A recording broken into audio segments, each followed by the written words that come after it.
There is a question, is the attitude of Islam to history. And in fact, what we find, the basic attitude is that all history is in fact an Islamic history. That means that all the major figures of history basically are Muslims. From Adam down to our own time.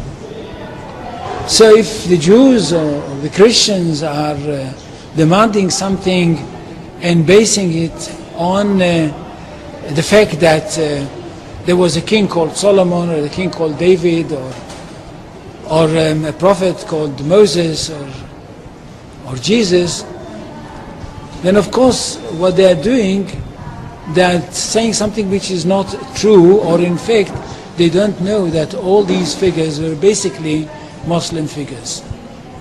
They were, in fact, since the creation of the world there is only one religion, and this is the religion of Islam. So if anybody says, look, there is a place which is connected with Solomon, and that's the place where the Temple of Solomon stood, a true Muslim would tell you, yes, absolutely right, but don't forget that Solomon was a Muslim, and David was a Muslim, and Abraham was a Muslim, and Isaac was a Muslim, and Jesus was a Muslim. And this is what I mean by the Islamization of history. And you can understand that through Islamization of history, you've got Islamization of geography. Anywhere which was connected with these people, or with these prophets, which were all Muslims, becomes a Muslim territory.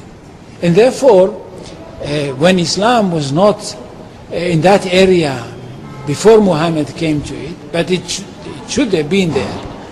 In that area, I mean in the Middle East or other parts outside the Middle East, which are now Muslim parts. Any place like this had to be freed, not to be conquered, had to be liberated.